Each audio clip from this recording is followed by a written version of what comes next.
Chosen one, heaven pauses this moment for you. The noise of the world fades, and time itself seems to slow as the Spirit of God whispers directly to your heart. You were not brought here by mistake. You did not stumble upon these words by coincidence. This is divine intervention, an interruption written in heaven's calendar. God has something to tell you, and He will not be ignored any longer. You have felt that pull inside you lately, that quiet voice that keeps saying, "There's more." You've seen signs that seem too precise to be random. Every delay, every door that refused to open, every strange shift in your spirit, it all meant something. Heaven has been trying to reach you, but distractions have shouted louder than destiny. Yet now, in this sacred pause, God leans close and says, "Listen, my chosen one. This is not another inspirational message. This is a summons from eternity. The blessing you've been praying for is near, but your attention must align before it arrives. God will never bless what you're unwilling to listen to. Many people miss their miracle because they ignore the whisper. They expect thunder, but God often speaks through stillness, as revealed in the book of 1 Kings and chapter 19, verse 12. After the earthquake came a fire, but the Lord was not in it. Then came a gentle whisper. Look at your life for a moment, the delays, the detours, the disappointments. None of them were wasted. Every unanswered prayer was a rerouting towards something greater. You were being refined, not rejected. God allowed the silence to teach you how to hear again. He trained your spirit through emptiness so you could discern His voice amidst the noise. This, right now, is one of those sacred crossroads. You can keep scrolling and drown in the familiar, or you can pause and say, "Speak. Lord, I'm listening." The blessing you've been waiting for hinges on that choice. Ignore this moment, and you'll keep circling the same mountain. Honor this interruption, and you'll step into your promised land. Heaven's eyes are on you. Chosen one, you've survived storms that would have destroyed others. You've walked through betrayal, loss, confusion, and yet here you stand still carrying light in your eyes. Do you know why? Because God marked you before you were born. The pain you endured wasn't proof of His absence. It was evidence of your assignment. The enemy only attacks what he fears. But listen carefully, spiritual warfare increases before elevation. Right now, the enemy is whispering lies. You've missed your time. You're too late. You're not good enough.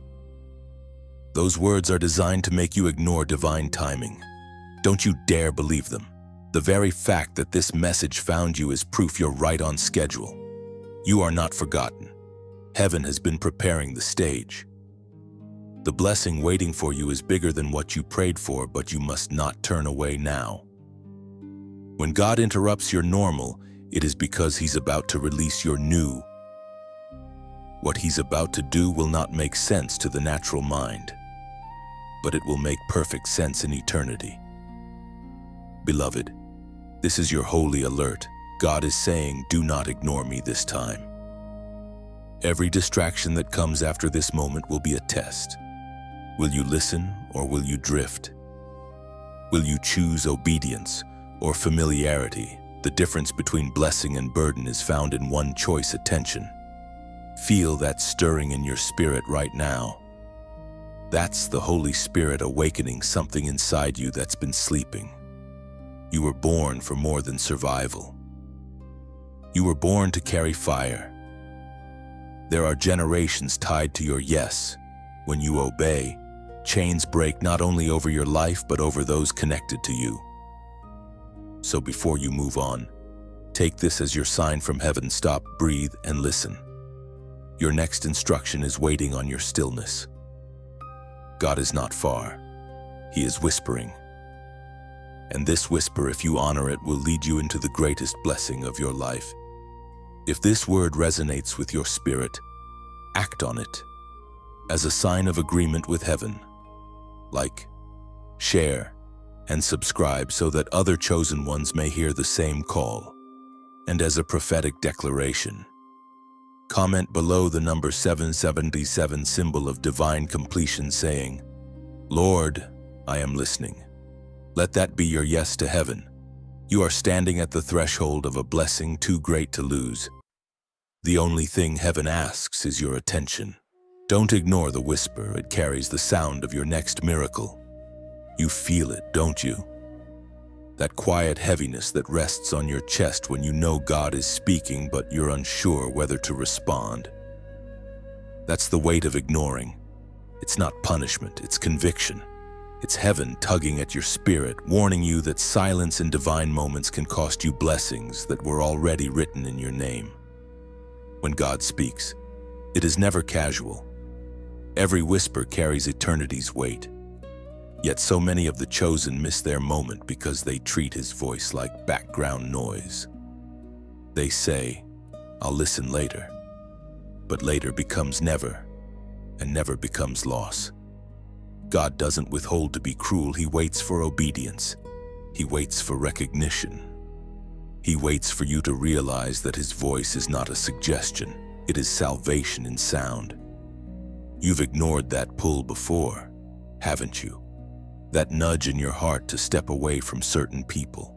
That quiet conviction to forgive, to pray, to walk away from something toxic. You told yourself you'd deal with it another day. But each time you delayed, something sacred inside you grew quieter.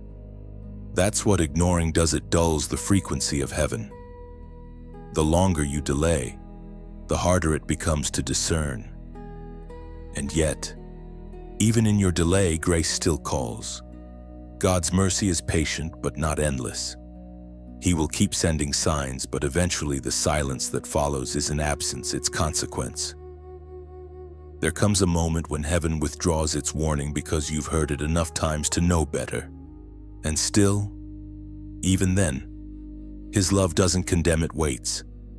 It waits for the moment your heart finally says, "I'm ready to listen." You've prayed for blessings, for favor, for breakthrough, but God never blesses deafness. The doorway to favor is attention. The currency of heaven is obedience. Blessing doesn't flow from what you know. It flows from what you do when you know. There are things you've been asking God to change, but he's been waiting for you to hear before he acts. As declared through the words of John in the book of Revelation, chapter 2, verse 7, "Whoever has ears, let them hear what the Spirit says to the churches." That scripture is more than a verse, it's a divine instruction for this generation. Whoever has ears, in other words, whoever is spiritually awake, whoever refuses to let distraction dull their discernment, let them hear. Because not everyone will. Some will scroll past the voice of God and never know what they missed. Some will choose entertainment over encounter, distraction over destiny. But not you, chosen one. You are reading because something deep inside you still hungers for his voice. Every time you ignore that holy whisper, the distance between you and destiny widens. You might not feel it immediately, but spiritually things begin to shift. What once felt clear now feels confusing. What once burned bright now flickers faintly. The Spirit's voice is gentle. It does not shout over your distractions. When ignored, it simply fades. But when you turn back your ear toward heaven, that voice roars like thunder through your soul again. God is not asking you to be perfect. He is asking you to be present, to listen, to remember that delayed obedience is still disobedience. Every time you say later, you are telling heaven that your timeline matters more than God's. And yet, in his mercy, he still whispers, now, because he knows what's ahead, the blessing, the danger, the divine intersection. He knows what you can't yet see. The greatest loss of your life will never be money, opportunities, or relationships. It will be missing the voice of God in a critical moment. One yes can open the floodgates of favor. One moment of hesitation can close them. Every blessing that was ever lost began with an ignored instruction. Think of Saul, chosen by God, yet dethroned by disobedience. Think of the rich young ruler who walked away from Jesus, choosing comfort over calling. Both had divine encounters. Both ignored the invitation. Both lost what could have changed their eternity. God never forced them, He simply let them choose. And their choice became their consequence. You too are standing in such a moment. The voice that's been stirring inside you isn't random emotion, it's divine communication. Don't drown it out with busyness or fear. The longer you ignore it, the dimmer it grows. The more you listen, the louder it becomes. God's voice expands in the space your attention creates. This is why the Spirit keeps returning to you, night after night, in thought, in dream, in sudden silence. Heaven has been trying to reach you through restlessness. What you call anxiety might actually be divine urgency. What you call confusion may be the sound of destiny knocking. Listen. Chosen one ignoring God doesn't just cost opportunities, it costs intimacy.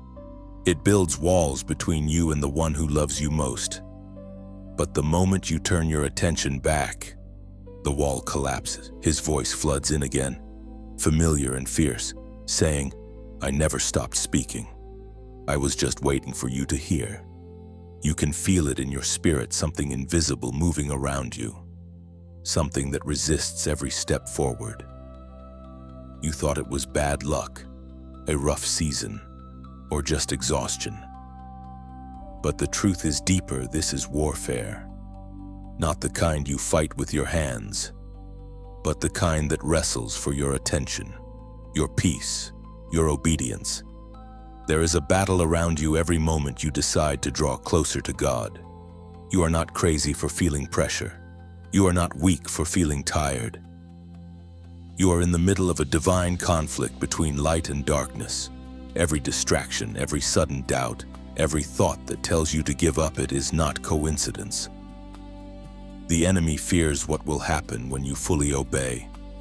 Because when a chosen one says yes, entire atmospheres change.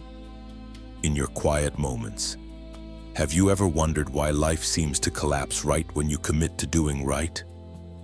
That's because darkness reacts to movement.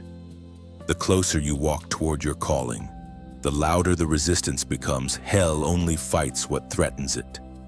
And beloved, your obedience terrifies hell. The ancient words recorded in the book of Ephesians, chapter 6, verse 12, still speak today, for our struggle is not against flesh and blood, but against the rulers, against the authorities, against the powers of this dark world, and against the spiritual forces of evil in the heavenly realms.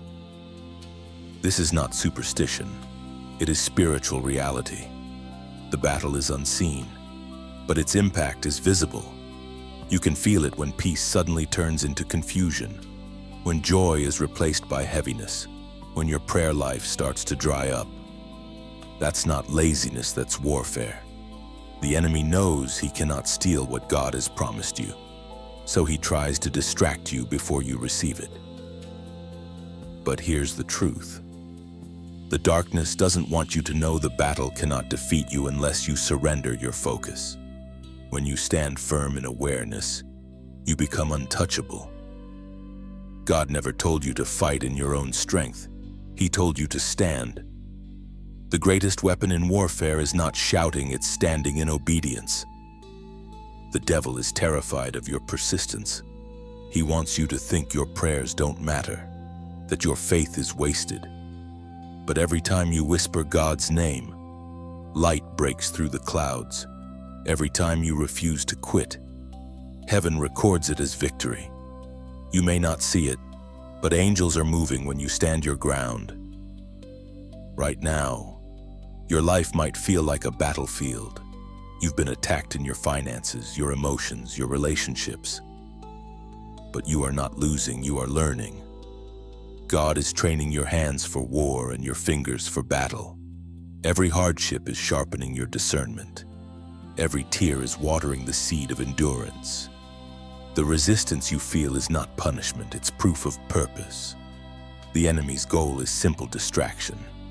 If he can't destroy you, he'll exhaust you. If he can't silence you, he'll fill your mind with noise. But this is the moment you recognize the pattern and break it. You don't fight by shouting at the darkness. You fight by focusing on the light. You win by staying aware. Stop blaming people for what is spiritual. Not everyone who hurt you was the real enemy. Some were simply tools used in the fight for your focus. The devil will use whoever you listen to most. That's why you must protect your atmosphere. Guard your peace like it's treasure, because it is. The more aware you are of this hidden battle, the less power it has over you.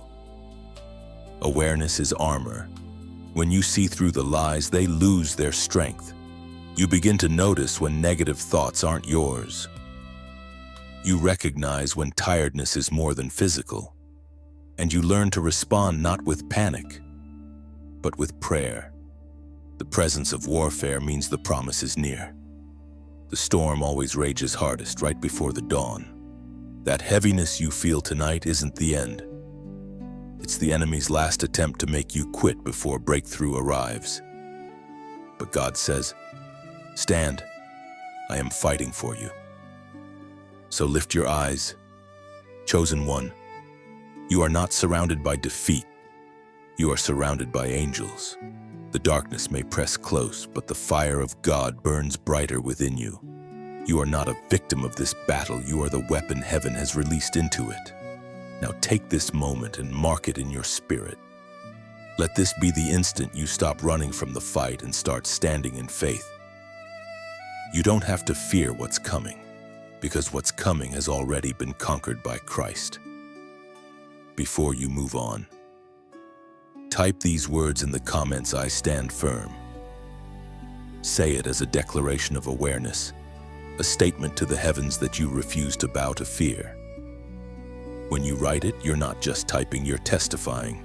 You're saying, "I understand this battle, and I choose victory." Every word you speak in alignment with heaven pushes darkness back.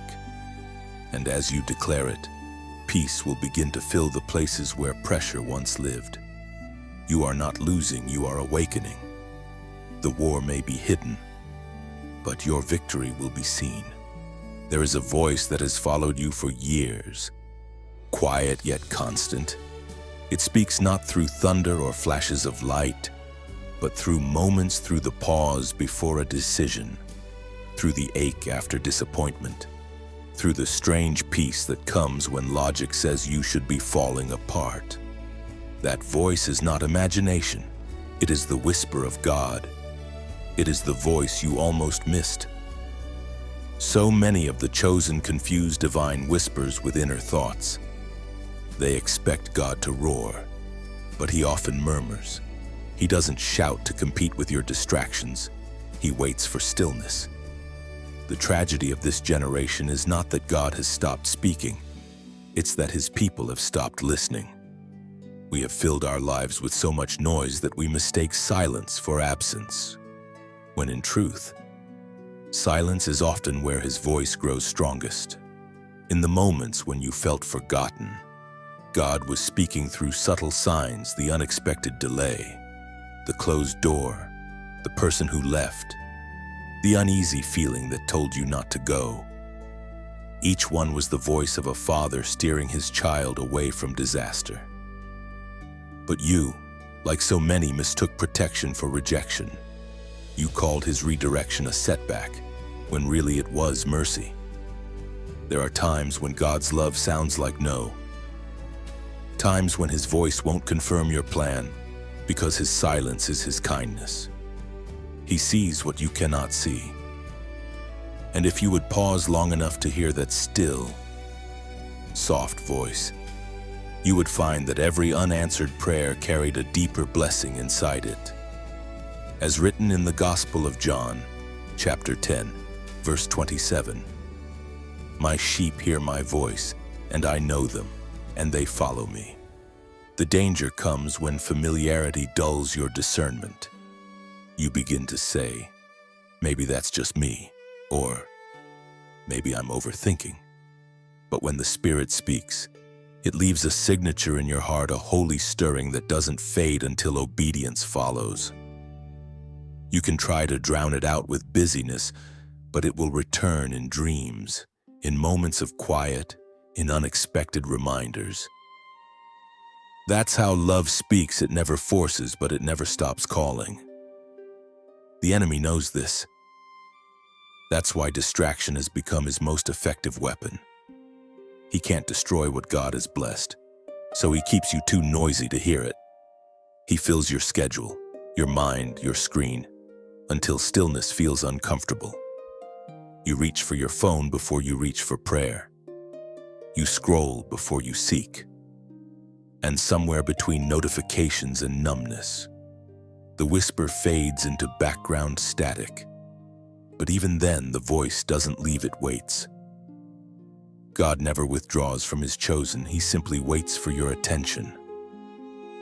The whisper of heaven can pierce even the loudest world if the heart is willing. That's what this moment is, a pause in the noise. A reminder that the voice you almost missed is still calling, still guiding, still patient. Think about it. How many times has hindsight revealed that God was speaking all along? The friend you lost that forced you into solitude, the job that ended right before a better one appeared, the detour that led you into growth you didn't ask for. None of it was random. The voice you almost ignored was protecting your destiny. When you begin to recognize his whisper, everything changes. Life doesn't become easier, but it becomes clearer.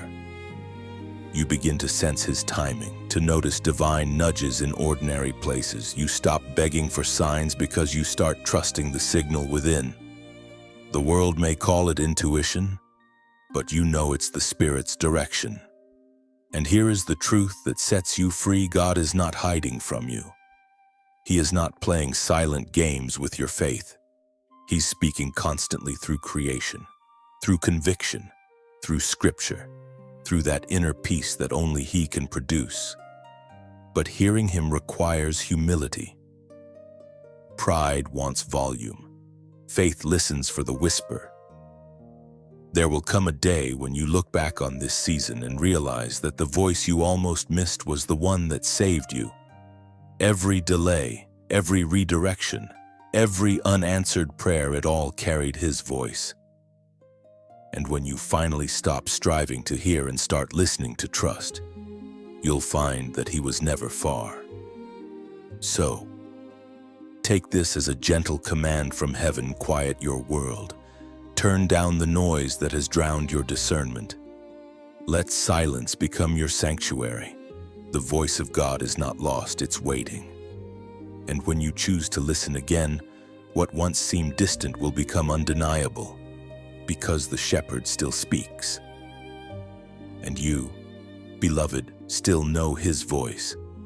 There's a hidden cost to hesitation. You felt it before, the ache that comes when you know you should have acted sooner. The sting of realizing that the window you thought would stay open quietly closed while you waited for the right time. Delay has a voice, and it whispers softly, tomorrow. But heaven speaks a different language. Heaven says, now. You see, chosen one.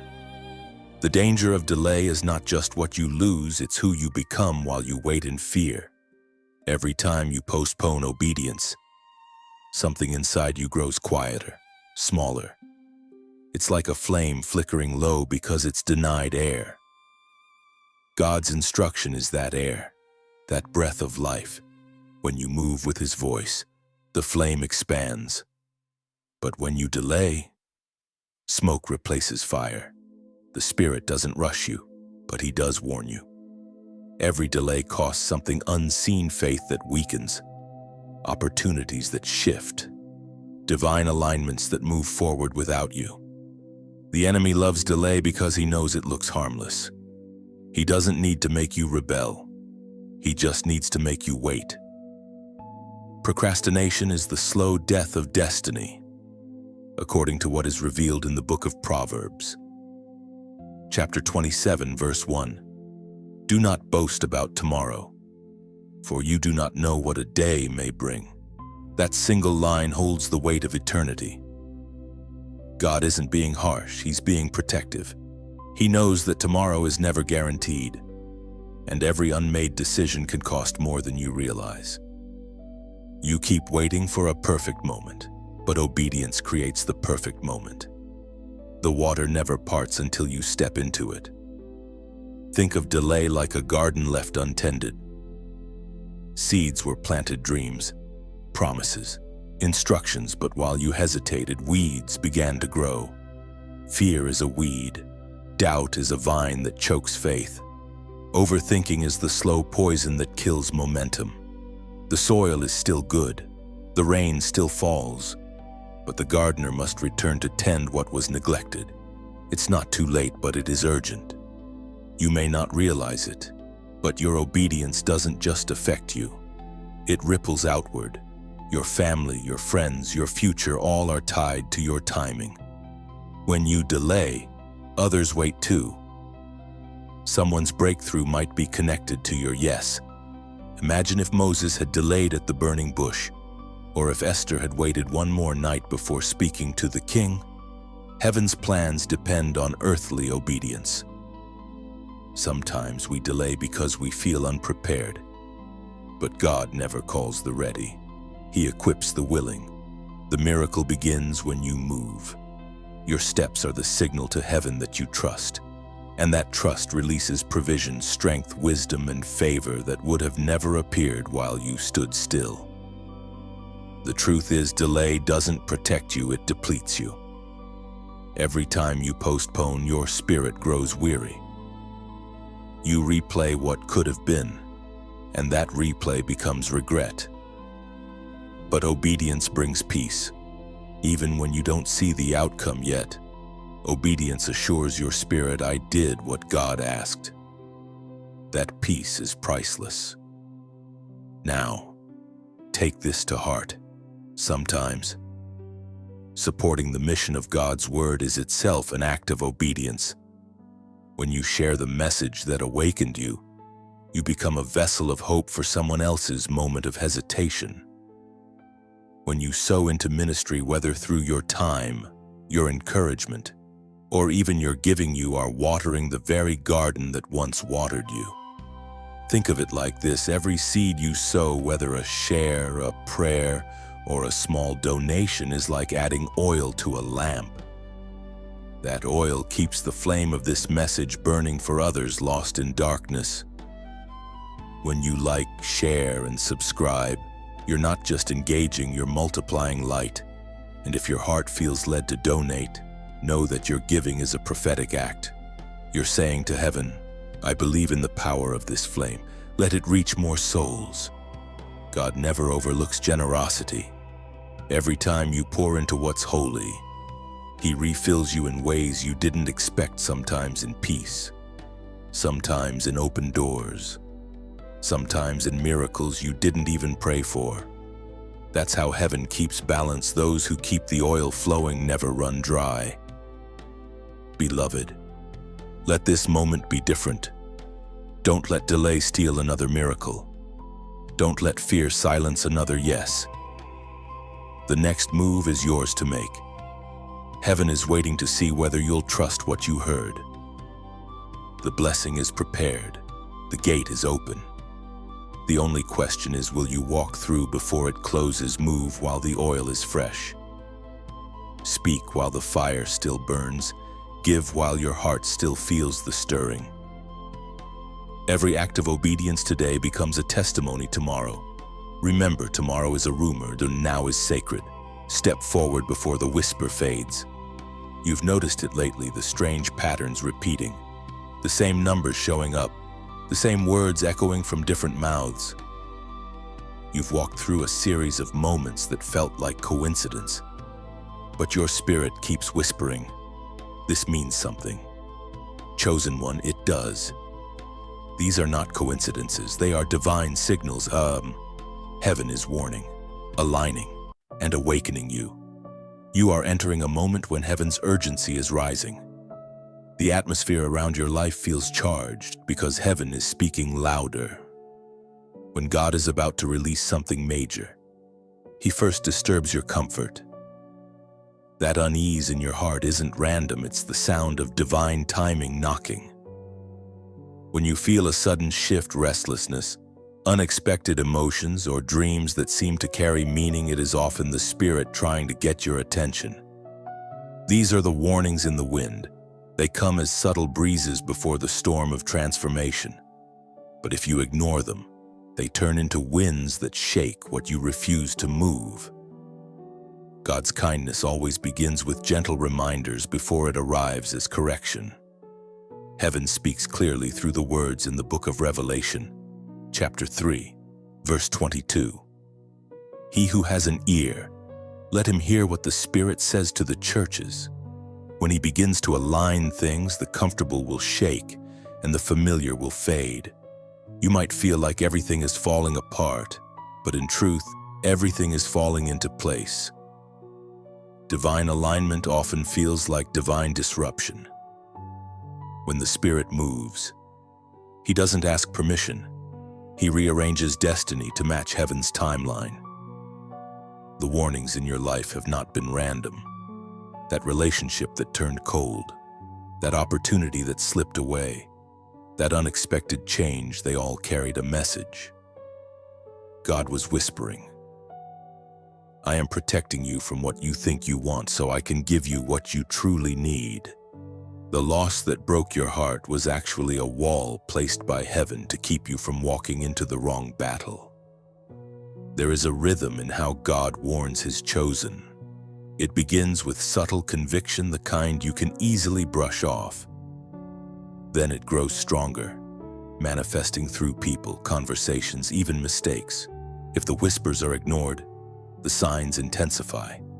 This isn't punishment, it's mercy. God loves you too much to let you wander uncorrected. When heaven warns, it's not to scare you, but to spare you. Every divine warning is proof of divine interest. God only corrects what He plans to use. The wind of His warning is like a shepherd's staff, guiding, nudging, keeping you from cliffs you can't see. That's what's happening now. Heaven is calling your attention back before distraction pulls you too far. Maybe you've been sensing that something is about to change. You can't explain it, but you feel it in your bones. That's not anxiety, it's alignment. Heaven is positioning you. Doors are shifting. Conversations are being set. People are being rearranged around your obedience. This is the prelude to breakthrough. But listen, warnings lose power when ignored. God speaks, not because He needs your response, but because your future does if you delay. What should have been preparation turns into correction. There's still time to respond with humility, to adjust, to realign. The winds of warning are meant to steer you, not to destroy you. Don't be afraid of the shaking around you. The storm is not against you, it's for you. It's clearing the air, breaking off attachments, and uprooting every seed that doesn't belong in your next season. God's purpose always comes wrapped in disruption. You prayed for a breakthrough, but you didn't realize that breakthrough often arrives as a breaking first. Right now, heaven is asking you to tune in, turn down the noise of fear and turn up the sound of faith. When everything feels uncertain, that's when you must listen most closely. Because the louder the storm, the closer the whisper. You are being invited into alignment. What happens next depends on your response. The winds of warning are here not to frighten you, but to free you. Let go of what God has been asking you to release. Trust that what feels like loss is actually leading you home to destiny. before you leave this moment. Do something prophetic. In the comments section, type the number 555, the number of divine change and transformation. Type it as your declaration that you are listening to the warning, that you are open to God's alignment. As you do, let it mean, I choose to move when heaven moves. Your obedience to divine signals today will determine your peace tomorrow. The winds are blowing, chosen one, but they are blowing in your favor. You've spent so much time questioning who you are, wondering why life seems heavier for you than for others. You've compared your path, your progress, your pain, and each time, you've come away feeling misunderstood. But chosen one, you were never meant to fit into ordinary patterns.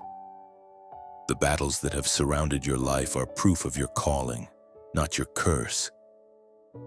You carry a weight because you were built for glory. There's something sacred about being set apart. It's not glamorous, it's gritty. Being chosen doesn't mean life is easier, it means heaven has invested something rare within you. You were designed to carry light into darkness, to stand in places where others bend, to speak truth when silence feels safer. That's why rejection had to teach you resilience, and loneliness had to introduce you to the voice of God. When you look into the mirror, you often see your flaws first, the scars, the mistakes, the missed opportunities, but heaven sees something different. Heaven sees a warrior in training, a vessel in refinement. The cracks in your life don't disqualify you, they reveal where the light escapes. You've been through enough fire to know that survival is no accident. You are proof that purpose can live through pain. We are reminded through the words written in the first letter of Peter, chapter 2, verse 9. You are a chosen generation, a royal priesthood, a holy nation, God's special possession, that you may declare the praises of him who called you out of darkness into his wonderful light. When God marks you, you stop being able to blend in. You might try to fit the mold, to sound like everyone else, to hide your fire under logic, but it never lasts. Something inside you keeps breaking free, like light seeping through cracks. That is divine identity asserting itself. You were made to be set apart, and being chosen means being tested. You've been through seasons where nothing made sense, where prayers went unanswered and blessings seemed delayed. But what if those were not punishments, but training sessions? God has been shaping your discernment, building your endurance, teaching you to hear his voice above the noise. Every trial you faced was a divine classroom preparing you for authority. Chosen ones are not called to convenience, they are called to consecration. That means your journey won't always look like others. You will walk roads others avoid. You will be misunderstood because your instructions are different. Don't apologize for it. Don't shrink your calling to make others comfortable. The light within you was not designed to dim, it was designed to disrupt.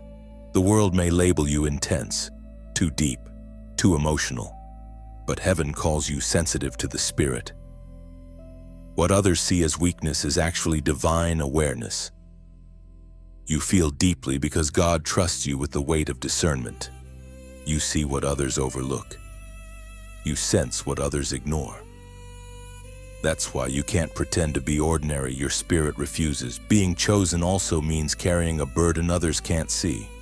You feel spiritual heaviness not because something's wrong with you, but because you're built to intercede. Sometimes, the tears you cry aren't even for you, they're for the people, places, and promises connected to your assignment. Your empathy is a weapon. Your compassion is divine currency. So, stop doubting your difference. The traits that make you feel out of place are the very ones that make you powerful. You are not weird, you are wired for something greater. You were never designed to walk the easy path. You were designed to walk the narrow one. That narrowness is your mark of authenticity. You may feel the cost of being chosen, but you will also see its crown. The same fire that tried to consume you will one day be the light that draws others to God. Every tear will make sense when you see how many lives were changed because you didn't quit. You are not just surviving, you are becoming the proof that God still uses the humble, the quiet, the broken, and the willing. When you finally see yourself through heaven's eyes, you'll understand why the attacks were relentless. The enemy always strikes hardest against the one who carries breakthrough for others. But here you are, still standing, still believing, still chosen. There are seasons when the weight you carry feels unbearable, when you wake up and wonder why life demands so much from you. It's as if invisible hands keep piling responsibilities, emotions, and expectations onto your shoulders. You've whispered to God, "Why me? Why does it always feel heavier for me than for others?" But heaven answers softly, "Because I trusted you with weight others could not bear." The pressure you feel is not punishment, it is purpose in disguise. God doesn't place weight on the fragile, He places it on the fortified. Every burden you've carried, every heartbreak you've endured, every disappointment that threatened to break you, it all served a holy purpose. You were being strengthened, layer by layer, for what was coming next. Pain has been your teacher, and endurance has been your language. You've walked through fires that burned away illusions, through valleys that stripped away comfort, through seasons that demanded everything yet offered nothing in return. And still, you kept moving. That persistence was not weakness, it was divine proof of your calling. The Apostle Paul wrote words that still breathe truth today in the book of Romans, chapter 8, verse 28. "And we know that in all things God works for the good of those who love Him, who have been called according to His purpose." All things, not some, not most, but all. The betrayal, the loneliness, the loss, the waiting, all of it has been woven together by unseen hands into something beautiful. You didn't walk through pain for nothing. You walked through it to gain wisdom that cannot be taught, only lived. God never wastes suffering.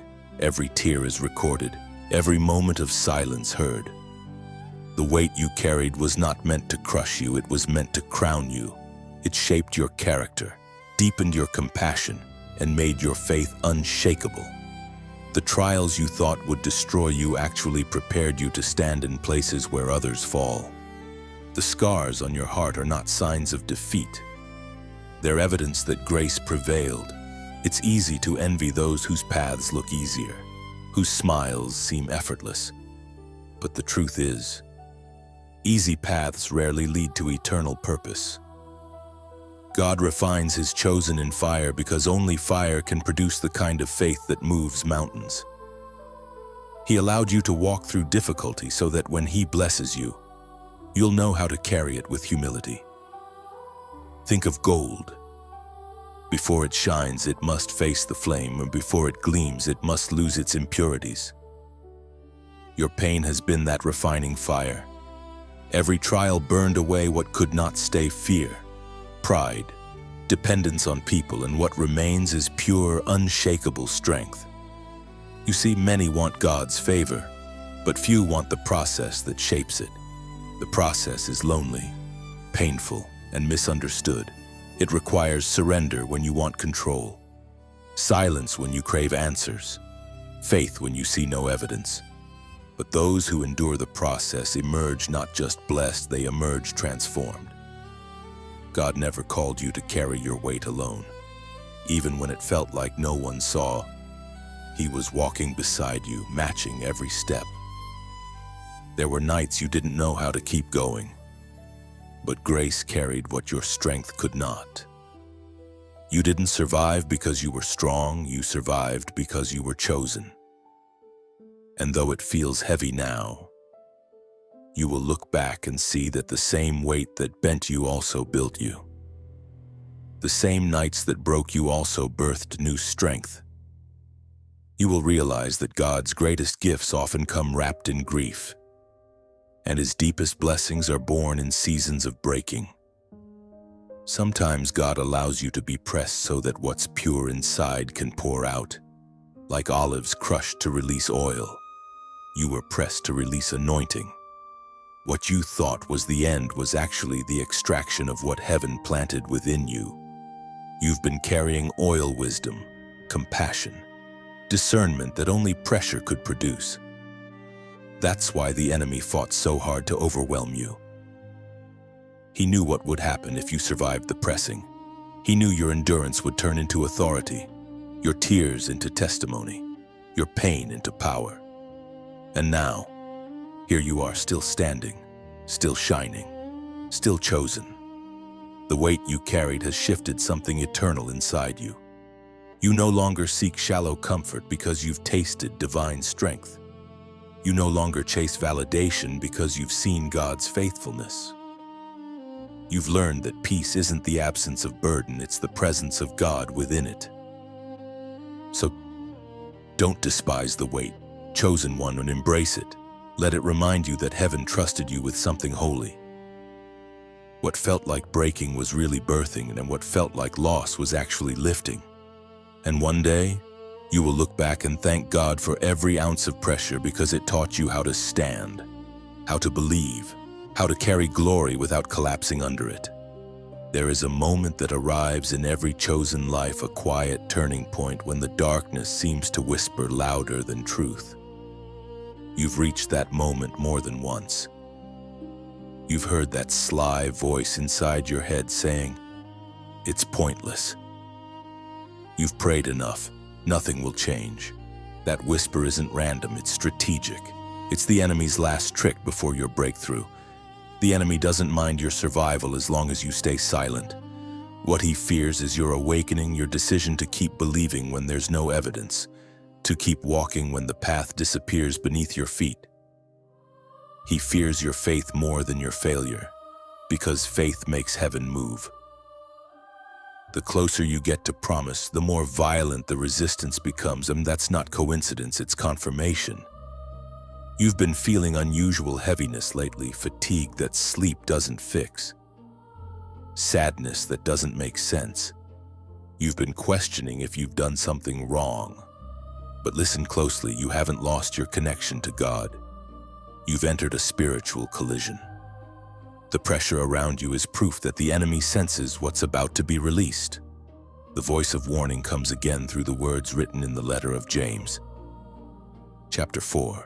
Verse 7, resist the devil, and he will flee from you. Resistance is not passive, it's warfare. It means standing your ground when everything around you says give up. It means speaking faith when your circumstances echo doubt. The enemy is allergic to endurance. He can't stay where persistence lives. Every time you choose faith instead of fear, the darkness loses territory. But you, chosen one, are learning to recognize the pattern. You are beginning to see through the disguise. Every temptation, every sudden confusion, every unexpected storm, it's a final attempt to make you forfeit what's already yours. Hell knows it can't steal your promise, so it tries to convince you to walk away from it. That's why you feel resistance right now. It's the enemy's last attempt before release. He attacks hardest before he must retreat. The weight is real, but it's also temporary. You're on the verge of crossing into something that has been prayed over, prepared for, and preserved by God Himself. You've endured storms that should have destroyed you. You've carried burdens others couldn't handle. And yet, even at your lowest, you refused to quit. That refusal was your warfare. Every step forward has been an act of rebellion against darkness. You might not have realized it, but heaven celebrated every moment you chose to keep going. Now the enemy wants to convince you that you're still bound when you've already been freed. He'll remind you of your failures, your flaws, your fears. But those are echoes of an old season. The key is already in your hand, you just have to use it. Resistance is your weapon. and perseverance is your prophecy. The attacks you're facing aren't random, they're reactive. They're a response to what God is about to do. If you could see what heaven is preparing, you'd understand why hell is panicking. Every door that's been shut, every person who's been removed, every delay, it's been heaven's way of securing your path before promotion. And this is how you fight back, not by shouting, not by striving, but by standing. By saying, no matter what I see, I will trust what I heard. That declaration shakes the foundations of hell. When you stand, you silence the storm. When you believe and you break the curse. The devil's power ends where your decision begins. He cannot override your yes to God. The moment you stop agreeing with fear, his influence collapses. That's why the most powerful thing you can do right now is keep your faith anchored, even when your heart trembles. You've come too far to turn back now. The same God who brought you through fire will not leave you in smoke. The pressure is proof of progress. The presence of attack means your next level is near. Every struggle you've faced has been preparation for spiritual authority, the kind that cannot be faked, only forged. Before this section closes, take a moment of faith. In the comments, write these 3 simple words: I won't quit. Write them not for show, but as a declaration, a line drawn in the sand. When you type it, you're not just leaving a comment, you're making a covenant. You're telling heaven, I choose endurance. You're telling hell, you've already lost. And as you declare those words, let peace rise within you. The battle you're fighting is already turning. The resistance you feel today will become the revelation you carry tomorrow. The enemy's last trick is about to fail because the chosen one refuses to quit. There comes a sacred moment in every chosen life when everything converges: the tears, the silence, the unanswered prayers, the endurance. It all meets here, at the turning point. The moment when obedience stops being theory and becomes a doorway. You've walked through shadows and silence, but this is where everything shifts. This is the threshold of irreversible favor. God has been preparing you quietly for this transition. Every delay you called punishment was really protection. Every detour you called confusion was actually direction. You thought you were losing time, but you were gaining alignment. Now, the pieces that never made sense are forming a picture you didn't know was possible. Heaven's plan always looks chaotic until it's complete. There is a holy rhythm in obedience. When you say yes, something ancient stirs. Angels move, chains snap, old seasons lose their grip. Obedience opens what prayer alone cannot. You've prayed enough. Now you're being called to move. Every instruction you ignored is still waiting, like an unopened letter in your spirit. And as you open it, you'll find the key you've been asking for. The prophet Samuel once spoke a truth that still echoes across generations in the first book of Samuel. Chapter 15, verse 22. To obey is better than sacrifice, and to heed is better than the fat of rams. That one line dismantles pride. It reminds you that God isn't impressed by your offerings if your heart resists his instructions. Obedience is not about perfection. It's about surrender. It's the act of saying, I trust you even when I don't understand. That's what turns ordinary faith into divine partnership. Think of obedience as the seed and blessing as the tree. You can't expect fruit if you refuse to plant. Many people pray for harvests while clutching their seeds, afraid of the soil's darkness. But the soil isn't burial, it's transformation. Your obedience may feel like loss, but it's the beginning of multiplication. Every time you obey, you write a new chapter in your destiny. Your yes carries echoes beyond your lifetime. Heaven measures greatness not by comfort, but by surrender. You've been asking God for favor, but favor follows footsteps. It comes when you walk in alignment with what He already spoke.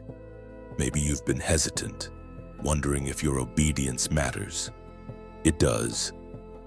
Every act of faith becomes light in someone else's night.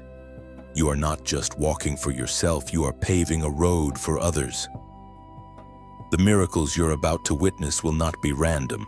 They'll be the reward of your faithfulness. And when you see them unfold, remember this: what you're carrying is not for you alone. Your story, your voice, your obedience, they're all seeds that need to be sown back into the ground of others' lives. When you share what God has done, you multiply the harvest. That's why this space exists: to awaken, to heal, to remind those wandering that God still speaks. Every message is a flame in the dark, every word a drop of oil that keeps the lamps burning. When you like, you fan that flame. When you share, you spread light farther than you could imagine. When you subscribe, you become part of a living altar where messages of restoration continue to flow. And if your heart feels stirred to donate, let it not be from pressure but from purpose. Think of it like adding a stone to an ancient well. You're helping others draw from the same living water that refreshed you. What you give becomes oil that fuels the next voice heaven wants to reach. Each act of generosity becomes a ripple that touches souls you may never meet but will one day recognize in eternity. God always honors giving done in love. When you pour out from a willing heart, heaven refills your vessel in ways you didn't expect. It might come as peace in chaos, as doors suddenly opening, or as strength you didn't know you had. That's the divine exchange: what you release in faith, God multiplies in grace. So as you stand at this turning point, hear the whisper again. Move. Don't hesitate this time. Don't analyze the wind before stepping out of the boat. The water beneath you may look unstable, but faith was never meant to walk on certainty. Faith walks on obedience. You've been circling this mountain long enough. This is the moment heaven says, turn north. The road ahead won't require more striving, just more trust. Every yes will unlock a new layer of blessing. Every step forward will reveal another miracle waiting on the other side of fear. There are seasons when obedience feels like fire. You do what God asks, yet everything around you starts to shake. The ground beneath your faith cracks open, and suddenly, what was once secure begins to slip away. You pray, you fast, you stay faithful, and still the storm rages. But hear this. Chosen one, this is not punishment. This is purification. This is the purging fire of God, refining what cannot remain. The closer you get to your blessing, the more fiercely the refining comes. The Spirit begins to expose motives, strip distractions, and test loyalties. It feels like loss, but it's really alignment. God will never place new wine in an old wineskin. Before He increases what's on your life, He purifies what's in your life. We often ask God for promotion without realizing that elevation always begins with elimination. There are people, habits, and mindsets that cannot survive where you're going. The fire doesn't come to destroy you, it comes to burn away everything that's limiting you. What looks like endings are actually edits. God is rewriting your story with higher ink, as written through the prophet in the book of Malachi, chapter 3. Verse 3. He will sit as a refiner and purifier of silver. He will purify the Levites and refine them like gold and silver. That image is not poetic, it's prophetic. Picture the refiner sitting before the flame, holding precious metal in his hands. He doesn't walk away. He stays, watching carefully as the heat rises, ensuring the metal doesn't burn, only purify. The refiner knows the process is complete when he can see his reflection in the silver. And that's exactly what God is doing in you. He's turning up the fire until his image shines through your life. You've wondered, why does it hurt this much? Because transformation always costs comfort. Fire exposes what can't stay. It brings impurities to the surface, the hidden fears, the buried pride, the quiet resentment, the secret doubts. God doesn't expose them to shame you, but to free you. You can't carry heavy blessings with contaminated hands. Sometimes, the purging happens through disappointment. What you thought would work falls apart. People you trusted drift away. Plans collapse without warning. Yet if you could see from heaven's view, you'd understand it wasn't falling apart. It was falling into place. God was never punishing you. He was pruning you. And pruning always precedes fruit. This refining process is where your faith matures. It's easy to believe when everything feels blessed. But true faith is forged in confusion in the moments when God is silent. And you must trust His character more than His explanations. The fire tests your faith, not to destroy it, but to prove it genuine. You may feel lonely in this refining, but you're not alone. The refiner never leaves his work. His eyes are on you even in the hottest moments. When you cry, He hears. When you can't see the end, He already knows it. He's not watching from afar. He's sitting right beside you in the fire, whispering, "Hold on, I'm shaping you for glory." Refining also reveals what's eternal in you. Every temporary thing burns away titles, validation, opinions until only what's holy remains.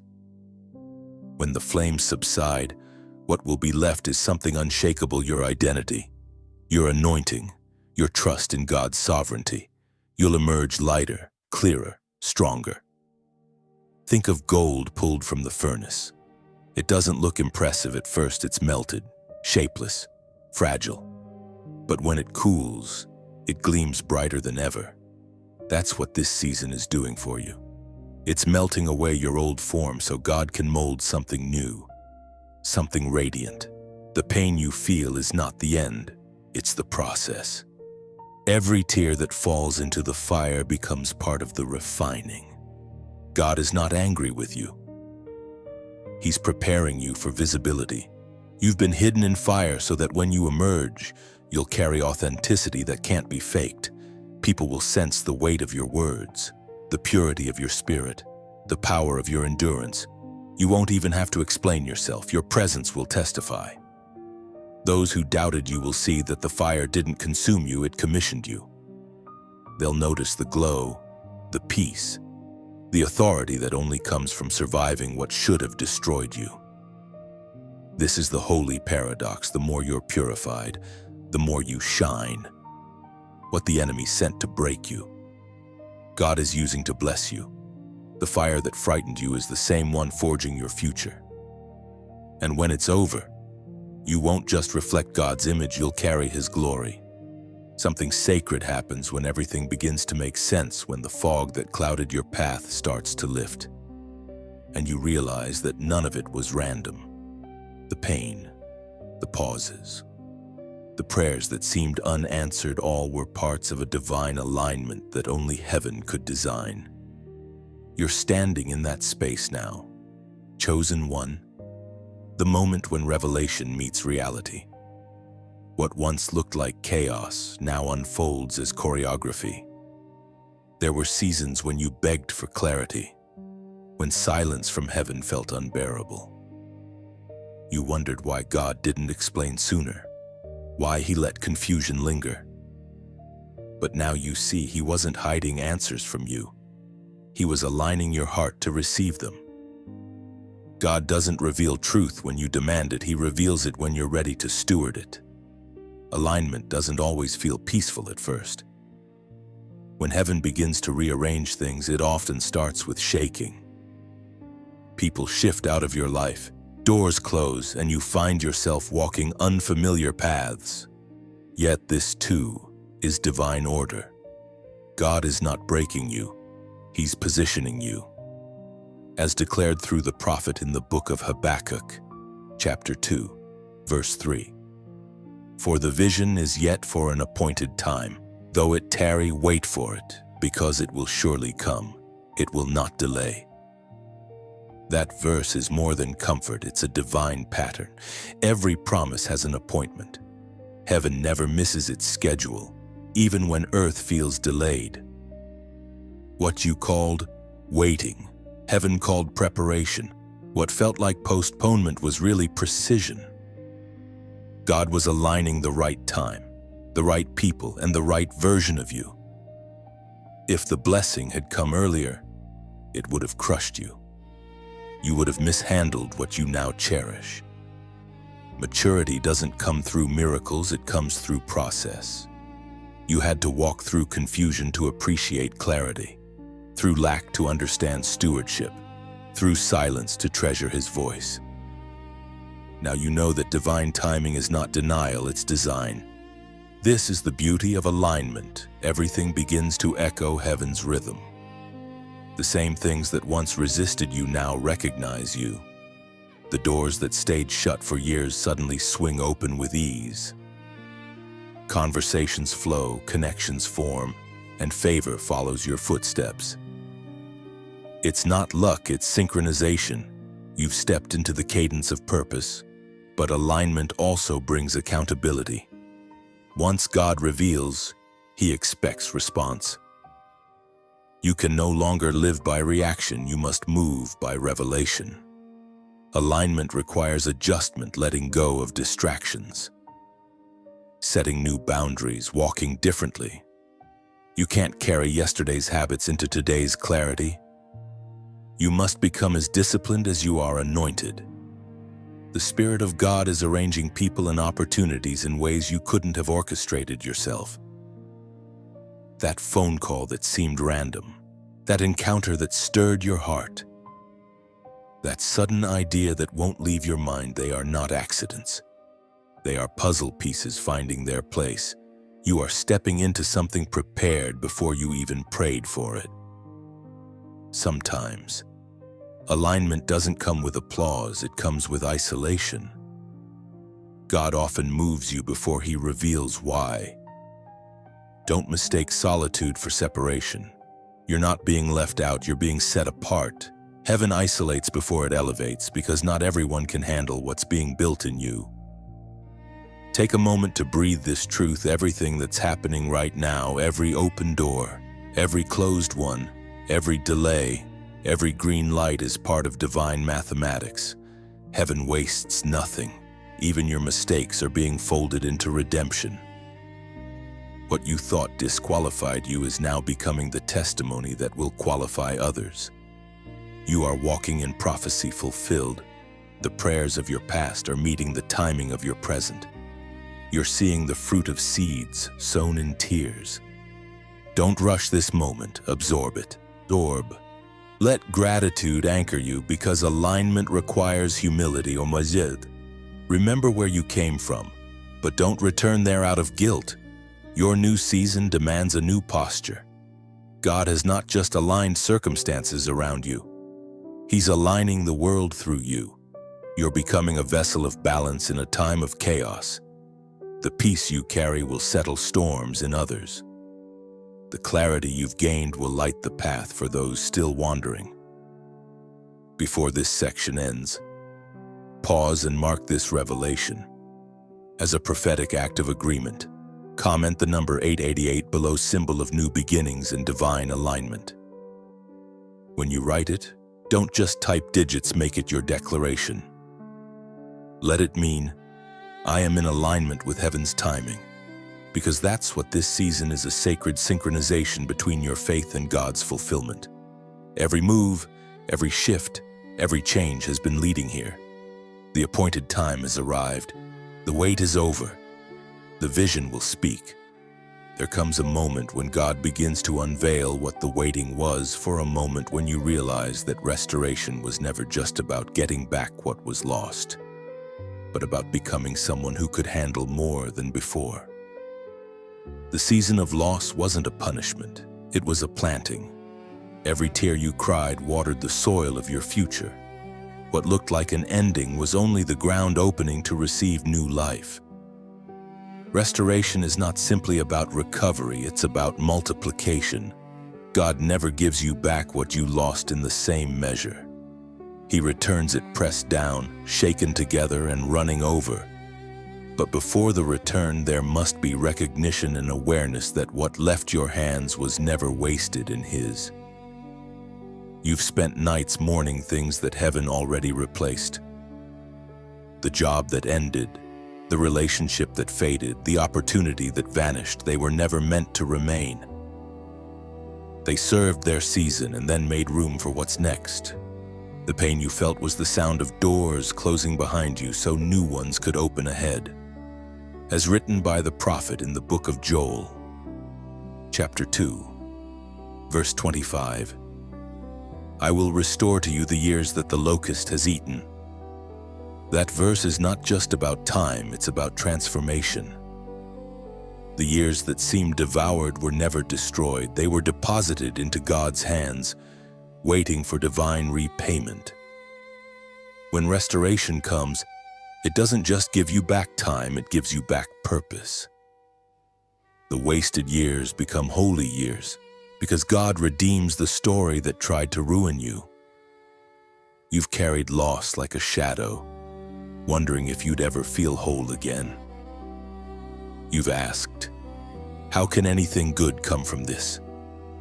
Yet here you are, still breathing, still believing. That's the miracle. You didn't lose everything because you never lost Him. And in that quiet persistence, restoration began its work. Restoration isn't loud. It doesn't always arrive with applause or announcement. Sometimes it slips in through small things, the return of peace, the ability to laugh again, the gentle confidence that replaces old fear. Those are signs that heaven has begun to rebuild. But true restoration isn't only emotional, it's spiritual. It shifts how you see the world. You start to look back at what once broke you and realize it didn't destroy you, it developed you. Every closed door protected you from a lesser version of your destiny. Every betrayal removed a weight you were never meant to carry. Every setback forced you to depend on grace, not understanding. Restoration also demands release. God can't refill what's already full of resentment. The more you cling to what was, the less room you have for what's coming. Forgiveness becomes the doorway to recovery. It's not approval of what happened, it's permission for heaven to rewrite it. When you forgive, you untie God's hands to restore freely. You may not get back the same people or the same opportunities, but you will get back peace, wisdom, and favor that surpasses them. That's the secret of divine restoration. It doesn't replace, it upgrades. It gives back in higher quality, not identical quantity. God restores in layers. First comes healing, then renewal, then recompense. Healing mends what was broken within you. Renewal refreshes what was weary around you. Recompense releases blessings that exceed what was lost. Each stage comes with lessons. The scars that remain on your heart are no longer wounds. They are seals of authenticity, proof that grace works. Think of Job, who lost everything and gained it all back twice over. But notice restoration came after surrender. He didn't receive double when he complained. He received double when he released. That's how restoration works once you stop demanding explanations and start trusting divine compensation. Heaven begins to multiply what remains. Even now, God is preparing to return what you thought was gone forever. The joy that faded, the opportunities that slipped through your fingers, the fire that dimmed all are coming back in a form that fits your future. You'll look back and barely recognize your past, because what's ahead will make the pain feel like a distant echo. Restoration is heaven's way of proving that nothing surrendered to God stays lost. He turns every loss into legacy. Every season of emptiness becomes the soil where blessing grows. The same field that once looked barren will soon bloom with abundance. You are not behind. You are being rebuilt. The years that seemed wasted have been folded into purpose. God has been counting every seed of faith you planted in pain. And when He restores, He doesn't just add, He multiplies. So lift your eyes. The horizon that once looked dim is beginning to glow. What was broken is being bound. What was stolen is being returned in better form. You will not come out of this season empty-handed. You will come out crowned with wisdom, surrounded by grace, and filled with gratitude for the God who makes all things new. Restoration is not coming. It has already begun. There is a holy moment when heaven releases a mantle, a sacred transfer of power and purpose that confirms the one who has endured the process. It does not come early. It does not come cheaply. It arrives only after refinement, after surrender, after obedience has been proven through fire. You are standing at that moment now. The weight you once carried as burden is transforming into authority. The mantle does not fall by coincidence. It falls by alignment. It descends when heaven sees readiness in the heart, when character can sustain calling. You have been through seasons that tested your patience, stripped your pride, and purified your intentions. Those seasons were not wasted, they were preparation for this divine inheritance. When a mantle descends, it doesn't announce itself in thunder. It arrives quietly, resting upon the shoulders of those who have learned to bow. You don't earn it through striving, you receive it through surrender. That is why the proud never carry it for long, because the mantle weighs more than ambition can hold. As recorded in the second book of Kings, chapter 2, verse 15. When the company of the prophets who were watching said, "The spirit of Elijah is resting on Elisha," they went to meet him and bowed to the ground before him. That verse captures the mystery of divine transfer. One life ends a season, another begins it. Yet what's passed down isn't mere ability, it's responsibility. The mantle carries the memory of every battle fought before it reached your hands. It holds legacy. It holds weight. It carries the whispers of those who stood firm before you. When God places a mantle on your life, you become more than an individual, you become a continuation of divine intention. What started in others now flows through you. You are part of a lineage of obedience that stretches through generations. You stand not only for yourself, but for every soul assigned to your light.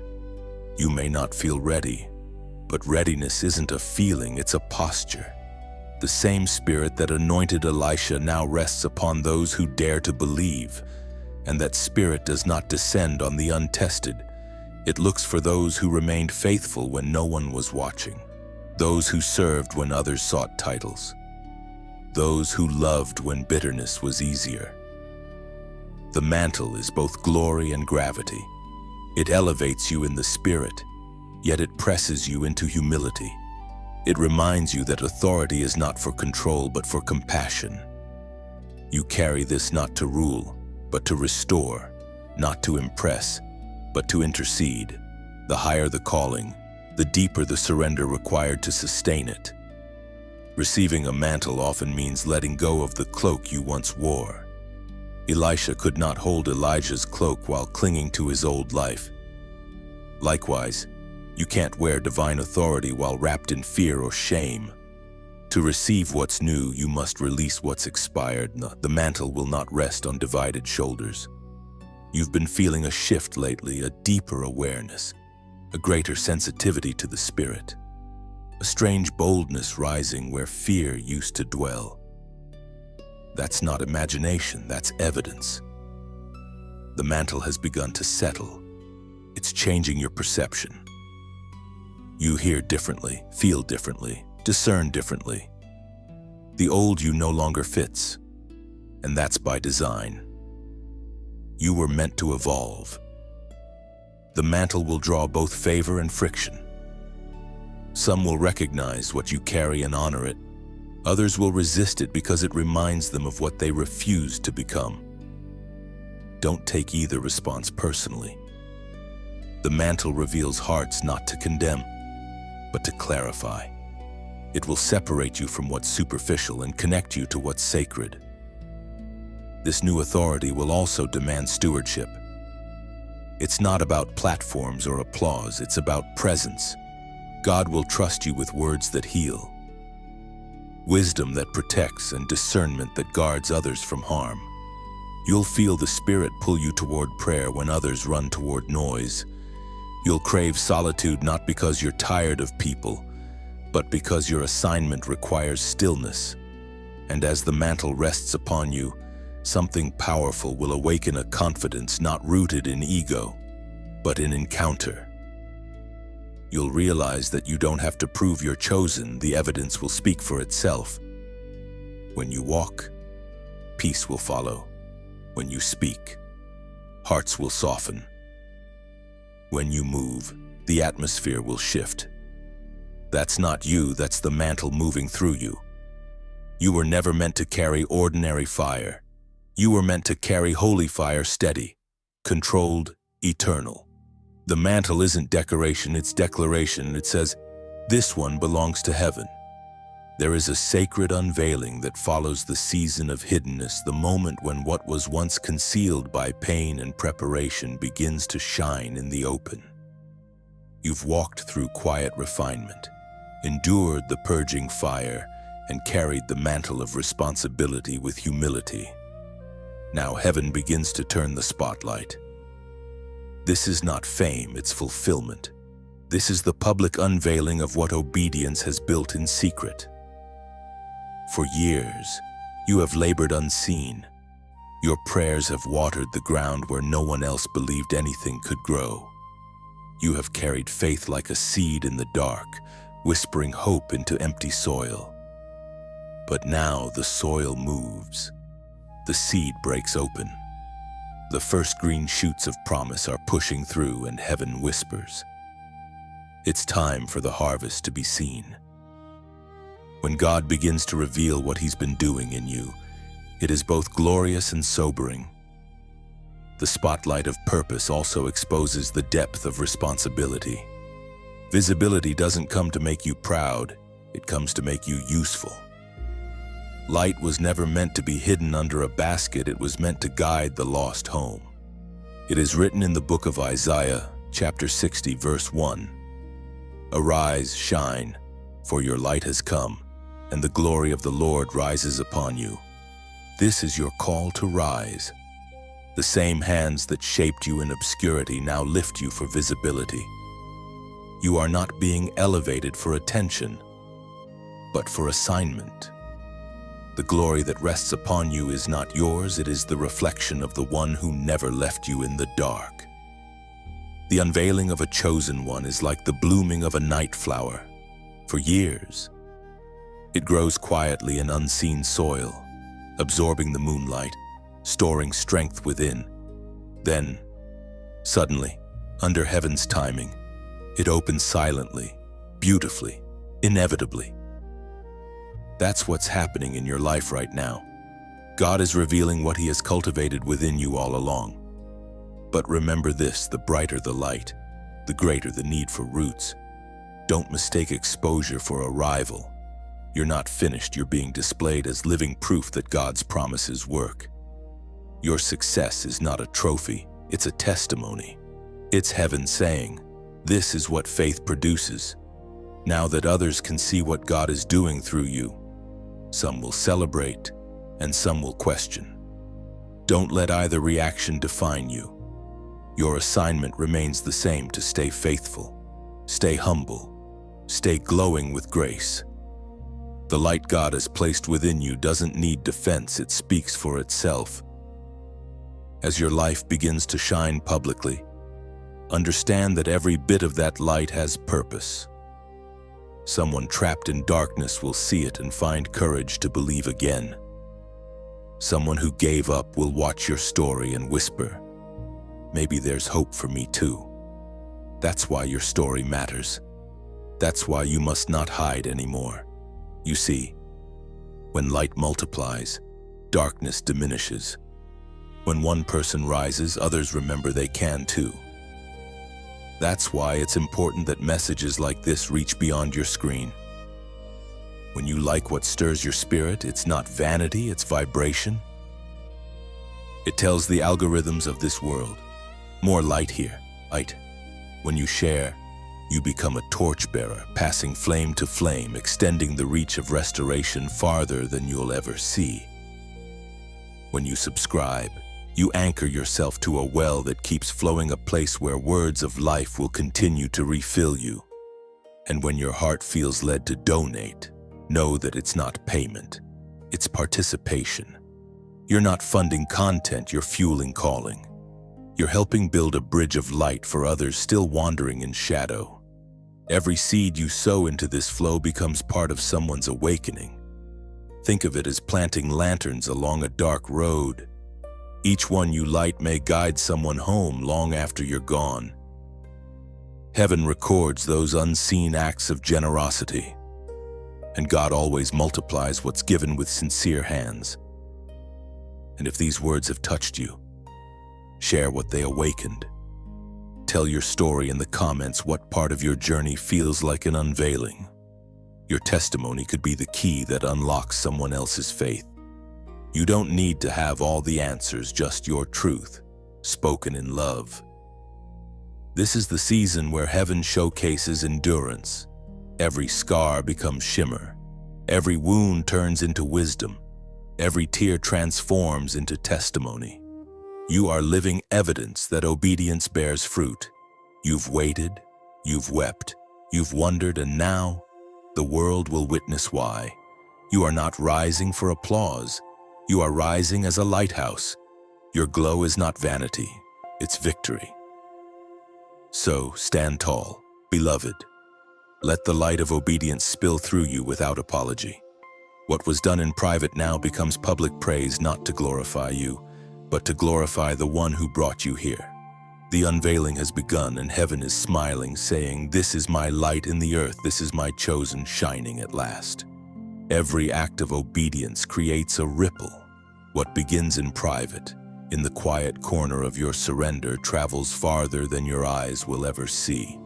When you said yes to God in the small things, when you forgave, when you stayed, when you prayed, even after silence, that yes didn't just change your life, it sent waves through eternity. Heaven measures impact not by noise, but by obedience.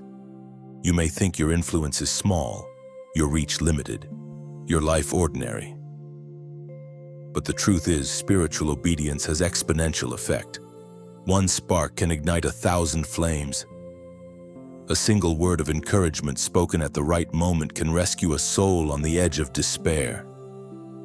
That is the ripple of obedience, the unseen expansion of divine purpose through human willingness. When you walk in faith, others learn what courage looks like. When you choose kindness instead of bitterness, others feel the echo of grace. When you remain faithful in your storms, you show the world that endurance is still holy. Without realizing it, you are teaching, healing, and leading by the quiet consistency of your surrender. In the book of Matthew, chapter 5, verse 16, the words of Jesus still flow like light across generations. Let your light shine before men, that they may see your good works and glorify your Father in heaven. This verse is not a call to show off, it's a call to show up. It doesn't say, make your light bigger. It says, let it shine. You don't need to manufacture radiance. You simply need to uncover what's already burning inside. The purpose of light is not attention, it's illumination. And your life, chosen one, has become a lamp in darkened rooms. Consider how ripples begin. A stone touches water once, and yet waves spread endlessly. Your obedience is that stone. It touches hearts you'll never meet, places you'll never travel, generations you'll never see. What you're doing now is not small, it's eternal. Heaven's mathematics works differently. What looks like one act of faith here multiplies infinitely there. Every moment you choose to love, you release another ripple. When you pray for someone who hurt you, when you bless instead of curse, when you choose peace over pride, those waves travel. The world may never applaud you for it, but heaven never misses it. Angels mark every unseen act of obedience like stars lighting up the sky. You might not see results right away, but that doesn't mean the ripples aren't moving. Some waves travel slowly, touching shores long after you're gone. The prayer you whisper tonight might save a descendant you'll never meet. The forgiveness you choose might break generational patterns in your family line. The decision you make in faith could awaken faith in hundreds. This is the divine design. Obedience multiplies itself. It's contagious. It inspires without words. It draws others closer to the source of your strength. People watch your endurance and begin to wonder, how do they keep standing? And in your quiet strength, they hear God's voice calling them too. That's why your trials mattered. They gave your testimony authority. People don't follow perfection, they follow authenticity. And your scars speak louder than sermons. When you tell your story, you release ripples of hope into hearts that thought redemption was out of reach. The ripple of obedience is also how God writes redemption into the world. Think of Ruth, whose faithfulness to Naomi birthed a lineage that led to kings. Think of Mary, whose obedience in obscurity brought salvation to all. They didn't see the full picture, but their yes made it possible. And so will yours. Sometimes you'll never know what your obedience accomplished until eternity reveals it. Perhaps your intercession stopped someone from giving up. Perhaps your generosity kept a door open for another's destiny. You might never know here, but heaven will show you there. And when you see the vastness of those ripples, you'll understand why God asked for your faithfulness even when it felt unnoticed. You are part of a divine chain reaction. Each obedient heart becomes a link, connecting heaven to earth. When you walk in love, you strengthen that chain. When you act in faith, you extend it further. You may not see the full picture, but your peace holds it together. So don't underestimate the quiet ways you obey. Every prayer, every act of forgiveness, every whisper of faith, it all counts. The ripple you release might just be the miracle someone else prayed for. One day, you will stand in heaven and see oceans of light stretching endlessly outward, each wave born from a single yes, a single act of obedience. You'll realize you were never small. You were never unnoticed.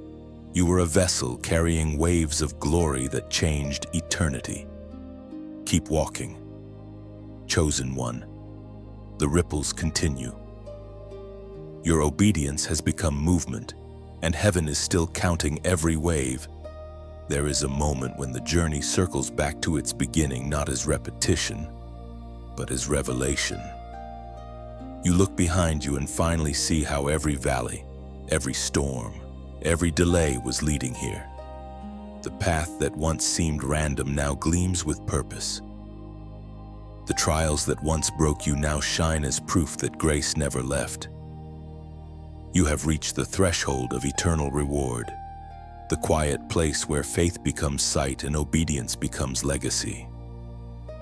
Heaven does not measure reward the way the world does. Here on earth, people celebrate speed, visibility, and applause.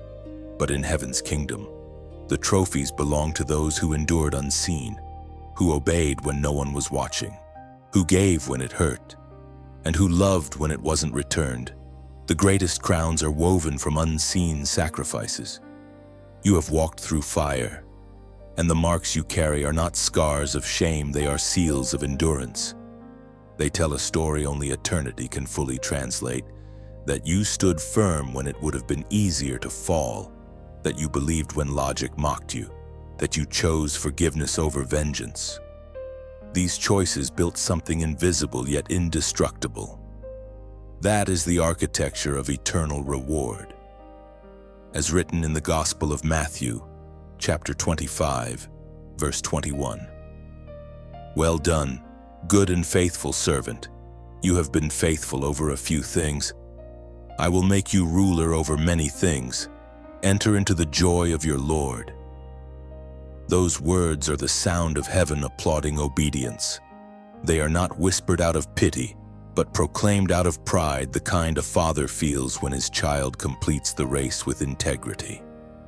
Every chosen one lives for that sentence, even if they can't articulate it. It is the echo of purpose fulfilled. The eternal reward is not only in the life to come, it begins now, quietly blooming within you. It is the peace that surpasses understanding, the calm that follows surrender, the glow that rests on a soul reconciled to its maker. You may not hold gold in your hands, but you carry glory in your heart. That is reward enough to keep walking with your head lifted high. Heaven's accounting is intricate. Nothing you've done in love has gone unnoticed. The prayers whispered through tears, the forgiveness offered without apology, the nights spent interceding for people who never knew your name. Every moment is recorded. Angels do not count numbers, they count faith. When you arrive at the gates of eternity, you will see the full ripple of your obedience, the lives touched by your quiet courage. The generations changed because you refused to quit. You'll see faces you never met thanking you for choices you didn't know mattered. That's the mystery of divine mathematics. What you gave in secret became someone else's salvation. Your reward is not simply rest from labor, it is the joy of purpose completed. On earth, you fought battles. In eternity, you'll wear victory like a robe. The tears you shed will be exchanged for laughter unending. Every why you carried will find its answer in the eyes of the one who guided you all along. And perhaps the most beautiful part of this eternal reward is realization. You will finally understand that God was never testing you to expose weakness. He was revealing strength you didn't know you had. Every trial was a mirror showing you fragments of His image within you. In the end, you will see that you didn't merely survive, you reflected Him. The chosen life is not an easy one, but it is a meaningful one. It weaves heaven into human experience. It turns ordinary moments into sacred appointments. You have lived that kind of life. Every yes you gave heaven became a thread of light woven into eternity's tapestry. Now, as this chapter closes, imagine heaven's courtroom silent for a breath, then thunderous with joy. Trumpets sound, angels rise, and the Father extends His arms, and He calls you by name. His voice, the same one that whispered through every storm and says, "You made it. You carried what I gave you well."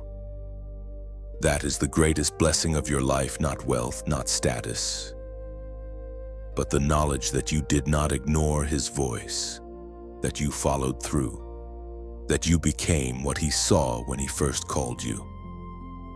The race is not over, but you have learned how to run it. The door to joy stands open and eternity waits with outstretched hands. You are proof that faith endures, that obedience matters, that light wins. And when all is said and done, that truth will echo through the ages. The chosen one heard, obeyed, and finished well. Chosen one. If these words have stirred something deep within you, if you have felt the whisper of heaven between the lines, pause and honor that moment. This isn't just another story. It's the reflection of your own journey. The confirmation that your obedience, your endurance, your quiet faith have never gone unseen. When light touches you, let it move through you, like this message, not for vanity, but as an act of agreement, as a way of saying, I receive this truth. When you share, you aren't promoting content. You're planting seeds of awakening in hearts that might be one whisper away from giving up. When you comment, speak life, share what part of the message resonated most, because your words might become the sign someone else has been praying for. And when you subscribe, you stay connected to this flow of light, ensuring that every new message of hope finds you right on time. Let's fill the digital air with light, one act of faith at a time. Faith. Your engagement is not noise, it's ministry. Together, we keep the flame burning for every other chosen one still searching for their reminder that God has not forgotten them.